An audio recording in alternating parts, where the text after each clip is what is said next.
Welcome to Million Dollar Grit, the podcast that dives deep into the world of entrepreneurship where tenacity meets strategy and dreams meet reality. My name is Julie, and I explore the raw, often overlooked truths of what it takes to succeed in business and in life. It's not just about the glossy success stories, it's about the grit it takes to get there. Hey everyone, this is Julie, and today I want to talk to you about 10 things I've learned as I approach 20 million in sales. Now, I don't know exactly when that moment will be that I hit that number, but it's an absolutely absurd number to me.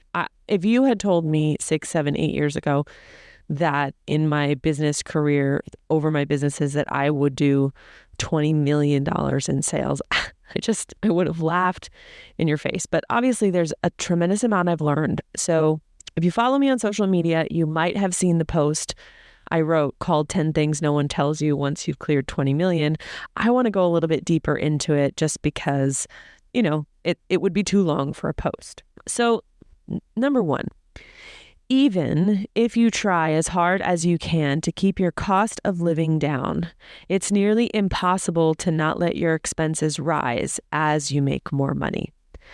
And many of you know that I hit my first million somewhere in 2017, and I did do a pretty good job of not expanding my lifestyle for quite a while. I lived in a 2,000 square foot, yellow farmhouse in a decent neighborhood, but it wasn't like my dream town or anything like that.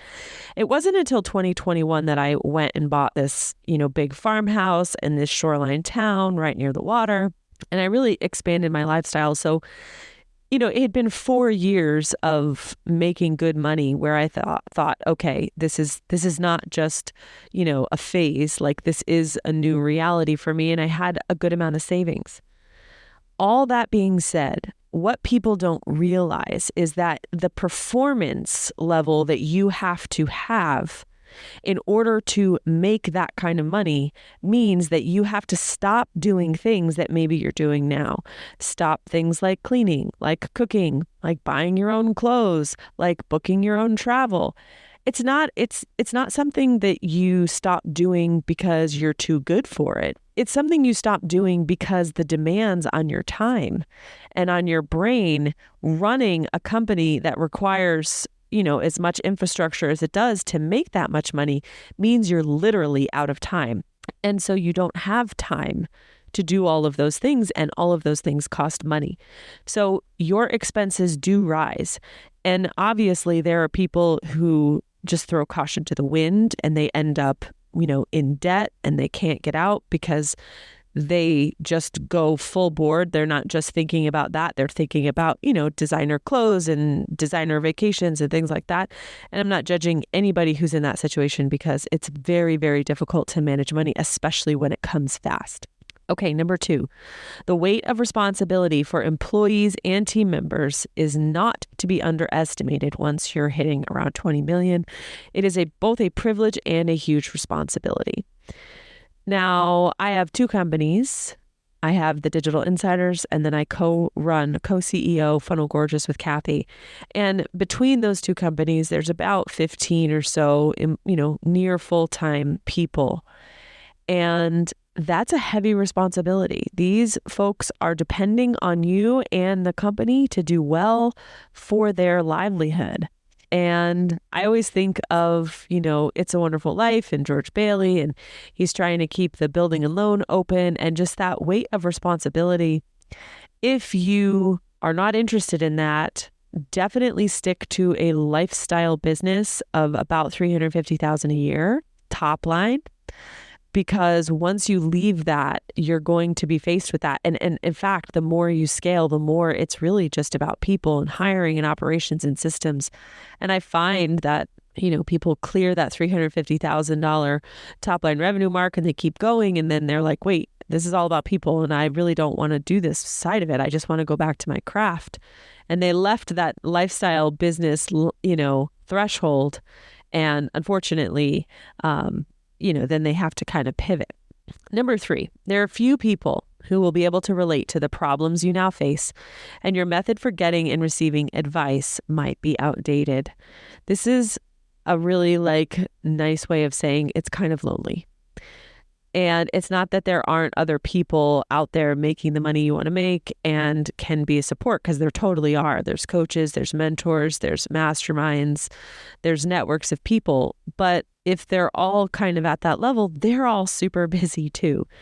And friends and family and children and employees and contractors and customers are not going to understand the problem. They might be able to understand it logically, but they're not going to feel the problem in their body the way you do. And so you're going to feel an increased sense of loneliness. So that's just something that I've learned. Number 4, slowing down a machine in motion is much harder when you're bigger. The lean phase of a business might be hard and full of hustle, but you can pivot fast if you need to. And this is the, classic example of the Titanic, right? The Titanic couldn't move fast enough once they saw the iceberg coming. This is why the government is so slow, because it's enormous, and why startups are faster, and, really lean, mean startups are even faster. This is just the nature of scale creates more system, infrastructure, people, and then more complexity. And because of that, things are going to have to go more slowly. And if you're an impatient type, that's going to be a struggle. And if you have to switch gears, you're going to have to think very carefully about it. I mean, right now at Funnel Gorgeous, we can't just throw up a sale and watch what happens, right? Why? Because we have lots of customers and we have lots of different plans that people are on. And we know that anything that comes out of our mouth, the ramifications of that on customer support are going to be significant, because there's 60,000 people in our audience. We have at least 25,000 customers across both courses and software, right? So we don't get the flexibility of, let's just try this. I mean, yes, we do experiment, but it comes with a lot more caution. All right, number 5, the people who yell the loudest often have more to hide than you might think. Do not be convinced by their certainty. It doesn't mean shit. Sorry for the swearing. But it is incredible to me how many folks I watch on social media and at conferences and events, and I look up to them and I think, man, what would it be like to be in their shoes, to have their income, to have their business model? And then I scratch just inches below the surface and I realize that things are not what they seem. And usually the more certain someone is, the more there is kind of to hide. And I use the example of someone who is like a lifelong learner, and they are studying, I don't know, whatever, let's just say maple trees, right? I'm staring at a maple tree right now outside my window. I can appreciate the tree. I think the tree is amazing. But I'll tell you what, there's not much going on underneath the hood with me in this maple tree, because I'm not a maple tree expert. Now, if I go to a college and I find some arborist who's not just an arborist, but a maple tree arborist, they're going to see 100 things that I don't see. Not only that, they are going to have a respect and an awe for that which they do not know. And so a sign of increased wisdom, increased intelligence, increased success, increased understanding is actually less certainty, not more. And so the people who think they've got it all figured out and have all of those amazingly strong opinions about everything, that's usually a sign that they're not as far developed as someone who's going to be yeah, well, this is what I believe, but I understand there's more to this. And I remember when I started growing tomatoes a long time ago, and I just threw the tomato plant in the dirt and it grew. But then I started to read about tomatoes, and then I got less and less certain of my method as I went. I was like, oh man, there's a lot going on underneath the surface that I didn't realize. And so that's kind of the clue there. Number 6, making money and keeping it are two very different skills, and most people who can make it have no idea how to keep it. And I don't have tons to say about that without going into an entire new podcast, and maybe I will. But keeping money, managing money, growing money is like the introvert exercise, and the making money is the extrovert exercise. And if you think about how different an extrovert is from an introvert, and you think of, the most extroverted person and how much they can't stand, the aloneness, and then think about the most introverted person and how much they can't stand, being in a big group of people for a long period of time. What are the chances that you're going to find someone who can be an amazing extrovert and be an amazing introvert? There are ambiverts out there. They are. If you're one of them, congratulations.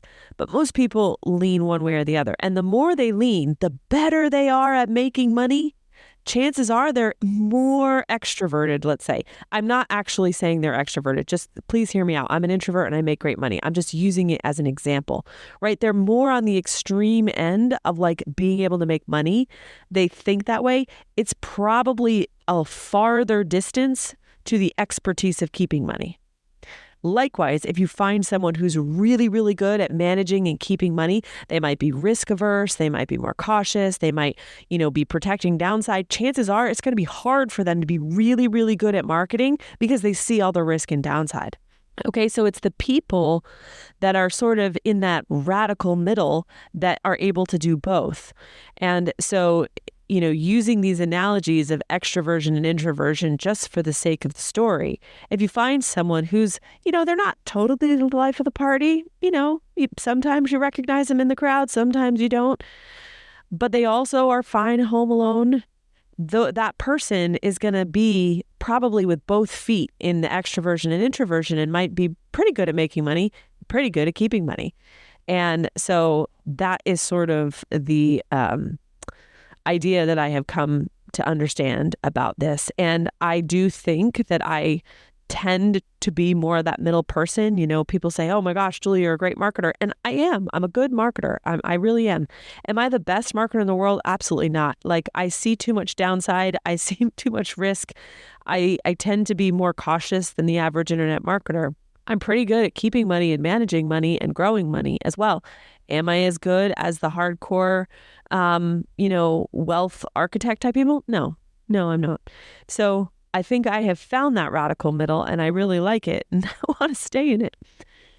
Number 7, lawyers and tax accountants, wealth advisors, wealth management will blossom into a full-time job at some point and will cost you a lot of money. So this is part of that whole your expenses rise, right? When your business grows, when your revenue grows, now you're going to need more complicated tax strategy. You're going to need legal advice around copyright and, HR, and you're going to need help managing your portfolio of investments. At some point, this becomes the majority of what you do.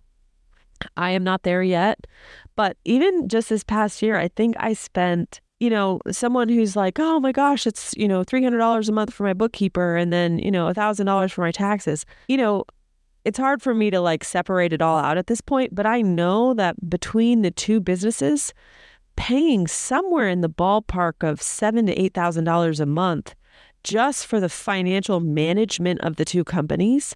And then on top of that, an additional 10 grand just to do taxes. So it's a much bigger part of my expense line and also my brain and energy. Number 8, revenue is not profit. I repeat, revenue is not profit.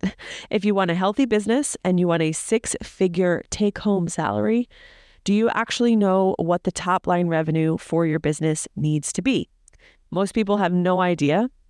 And it's easy to be fooled by revenue, right? It's an admirable metric. Obviously, when I put the post about what I learned at 20 million, it got a lot of engagement because it's a pattern interrupt. And it's a cool metric, but it means nothing if profit is low. And so if you can hold, generally speaking, a 30% profit margin or higher in your company as it scales, and not only that you can then have that money that comes into your personal life then grow and not get all spent. That's a whole different ball game, right? So if I said to you, hey, I'm making $350,000 a year in a salary. You're impressed, right? But you're not as impressed as like, oh, I made 20 million in sales. But actually the $350,000 salary is technically probably a more impressive marker because it is accounting for a business that has a lot of expenses to run, and I'm able to pay myself such a healthy salary as a CEO. And that's signaling the health of a business, right? Okay, number 9. The number one job of a high performer is to regulate your nervous system.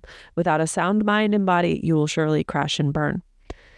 I am not like an exercise nut. I'm not like a health nut that's always on, the latest diet train.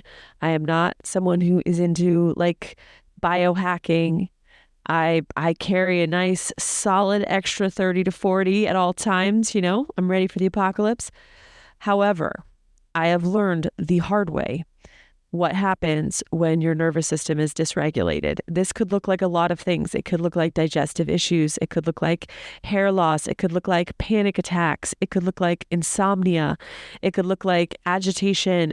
If you're a woman, it could look like a missed cycle or an irregular cycle. When your body is in a persistent state of fight or flight, when you are not able to be at rest, you greatly tax your system. This is how you start to age. I mean, I'm not going to lie. Like when I look at pictures of myself prior to 2022 and then after 2022, there's a significant difference. Yes, I grew older. However, the stress of 2022 was, it's hard to explain just how stressful and difficult 2022 was. And it's obvious on my body. So if I want to live a long life, if I want to stay successful, if I want to be happy and successful, my number one job is to regulate my nervous system. What does that mean? It means good sleep. It means therapy. It means good food. It means lots of time outdoors. It means eliminating with ruthlessness, any relationship or project that is going to stress you out. Okay. And number 10, ignore most things. And I have a great gift of ignoring. It does get me in trouble.